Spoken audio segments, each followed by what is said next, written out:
ಧರ್ಮಕ್ಷೇತ್ರವಾದಂತಹ ಕುರುಕ್ಷೇತ್ರದಲ್ಲಿ ನಡೆದಂತಹ ಯುದ್ಧದಲ್ಲಿ ಭೀಷ್ಮಾಚಾರ್ಯರು ಶರಶಯ್ಯೆಯಲ್ಲಿ ಮಲಗುವಂತಾಯಿತು.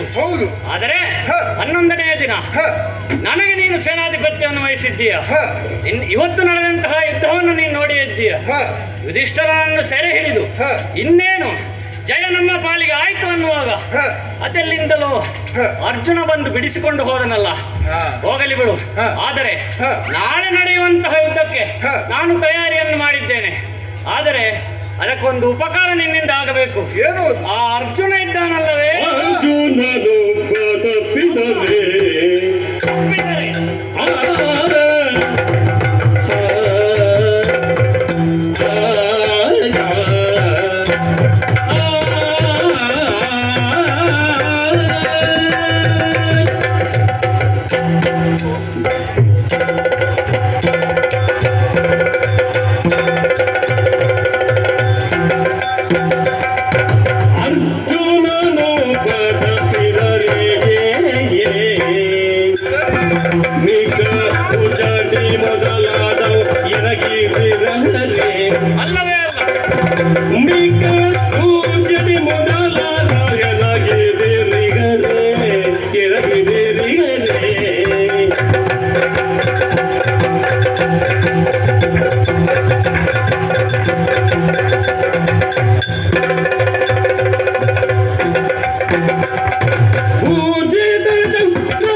ಗುರುಕುಲಾಗ್ರಣಿಯಾದಂತಹ ಕೌರವೇಶ್ವರ ಪಾಂಡವರನ್ನು ಸೋಲಿಸುವ ಚಿಂತೆಯನ್ನು ಬಿಡು. ನಾಳೆ ನಡೆಯುವಂತಹ ಯುದ್ಧದಲ್ಲಿ ನಾನು ವಿಶೇಷವಾಗಿ ಏನೋ ಒಂದು ಉಪಾಯವನ್ನು ಮಾಡಿದ್ದೇನೆ. ಅದನ್ನು ನಿನಗೆ ವಿಷದಪಡಿಸಿದರೆ ನಿನ್ನ ಚಿಂತೆ ದೂರವಾಗುವುದಂತೂ ಖಂಡಿತ. ನಾಳೆ ಯಾರಿಗೂ ಅಭೇದ್ಯವಾದಂತಹ ಚಕ್ರವ್ಯೂಹವನ್ನು ನಾನು ರಚಿಸುತ್ತೇನೆ. ಈ ಚಕ್ರವ್ಯೂಹವನ್ನು ಭೇದಿಸಲಿಕ್ಕೆ ಯಾರಿಂದಲೂ ಸಾಧ್ಯವಿಲ್ಲ. ಬಲರಾಮ, ಕೃಷ್ಣ ಹಾಗೂ ಅರ್ಜುನ ಈ ಮೂವರಿಂದ ಮಾತ್ರ ಸಾಧ್ಯ. ನಿಮ್ಮಿಂದ? ನಾನೇ ರಚಿಸುವವನಿಗೆ ಏನು ತೊಂದರೆ ಇಲ್ಲ. ಬಲರಾಮ ತೀರ್ಥಕ್ಷೇತ್ರಕ್ಕೆ ಹೋಗಿದ್ದಾರೆ. ಕೃಷ್ಣ ಶಸ್ತ್ರತ್ಯಾಗವನ್ನು ಮಾಡಿ ಸಾರಥಿಯಾಗಿದ್ದಾನೆ. ಇನ್ನು ಉಳಿದದ್ದು ಅರ್ಜುನ. ಅವನನ್ನು ಒಬ್ಬನನ್ನು ತಪ್ಪಿಸಿದರೆ ನಮಗೆ ಜಯ ಖಂಡಿತ. ಮಾತ್ರವಲ್ಲ, ಇಷ್ಟೆಲ್ಲ ಸಮಸ್ಯೆ ಆಗುವುದು ಅರ್ಜುನನೇ ಪಾರ್ಥಮ್ಯೇವ ಧನುರ್ಧರ ಎಂದು ಇಡೀ ವಿಶ್ವದಲ್ಲಿ ಅತ್ಯಂತ ಶ್ರೇಷ್ಠ ಬೆಲ್ಗಾರನಾಗಿ ಮಾಡಿದವನೇ ನಾನು. ಆದ್ದರಿಂದ ಅವನು ಎದುರು ಬಂದರೂ ಕಷ್ಟ ಸಾಧ್ಯ. ಇನ್ನು ಅರ್ಜುನನನ್ನು ತಪ್ಪಿಸುವುದರಲ್ಲಿ ಇನ್ನೂ ಒಂದು ಕಾರಣವಿದೆ. ನಿನ್ನ ಭಾವನಾದಂತಹ ಸೈಂಧವ ಅವನಿಗೆ ಅರ್ಜುನನನ್ನು ಉಳಿದ 4 ಗೆಲ್ಲುವ ಪರಶುವಿನಿಂದ ಪಡೆದ ವರವನ್ನು ಪಡೆದಿದ್ದಾನೆ.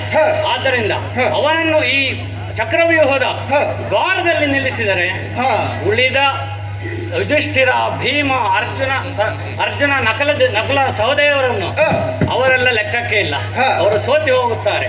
ಇನ್ನೂ ಒಂದು ಚಕ್ರವ್ಯೂಹ ಹೇಗೆ ಎಂದು ನಿನಗೆ ರೂಪುರೇಷೆಯನ್ನು ತೋರಿಸುತ್ತೇನೆ, ನೋಡು.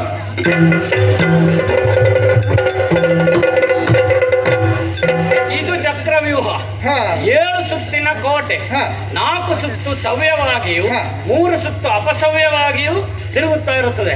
ಮಧ್ಯದಲ್ಲಿ ಸ್ವಸ್ತಿಕಾಕಾರದಲ್ಲಿರುವ ಚಕ್ರದ ಕೆಳಗೆ ನೀನು ನಿಲ್ಲಬೇಕು. ನಿನ್ನನ್ನು ಬಂಧಿಸಿ ಕೋಟೆಯ ಹೊರಗಡೆ ಹೋದಲ್ಲಿ ಚಕ್ರವ್ಯೂಹ ಭೇದನ ಅಂತ. ಪಾಂಡವರಲ್ಲಿ ಯಾರಿಂದಲೂ ಇದನ್ನು ಅಸಾಧ್ಯ. ಆದ್ದರಿಂದ ಚಿಂತೆಯನ್ನು ಬಿಡು, ಬಿಡಾರಕ್ಕೆ ಹೋಗಿ ನಿದ್ದೆ ಮಾಡಿ ನಾಳೆ ಯುದ್ಧಕ್ಕೆ ತಯಾರು ಮಾಡು. ಅರ್ಜುನನೊಬ್ಬನು ತಪ್ಪಿದ್ರೆ ಅರ್ಜುನನ ತಪ್ಪಿಸಲೇಬೇಕು. ಹೇಗೆ ಆಗಿದ್ರೆ ತಪ್ಪಿಸುವುದು ಹೇಗೆ? ಈಗ ತಪ್ಪಿಸುವುದು ನಿನ್ನ ಜವಾಬ್ದಾರಿ. ಹೇಗೆ ಮಾಡುತ್ತೀಯಾ? ಹೇಗೆ ಸಾಧ್ಯ? ನೀನೇ ಮಾಡಬೇಕು. ಇದ್ದಾರಲ್ಲ ಸಂಶಪ್ತಕರು, ಅವರನ್ನು ಬರ ಹೇಳುತ್ತೇನೆ. ಅವರೊಂದಿಗೆ ಯುದ್ಧಕ್ಕಾಗಿ ಅರ್ಜುನನನ್ನು ಬರ ಹೇಳಿದ್ದಾರೆ. ಚಕ್ರವ್ಯೂಹದ ಹತ್ತಿರ ಅರ್ಜುನ ಸುಳಿಯಲೇಬಾರದು. ಹೇಗಾದ್ರೂ ಮಾಡು. ಆ ಚಿಂತೆ ಬೇಡ. ನಾನಿದ್ದೇನೆ, ವಿಶ್ರಮಿ.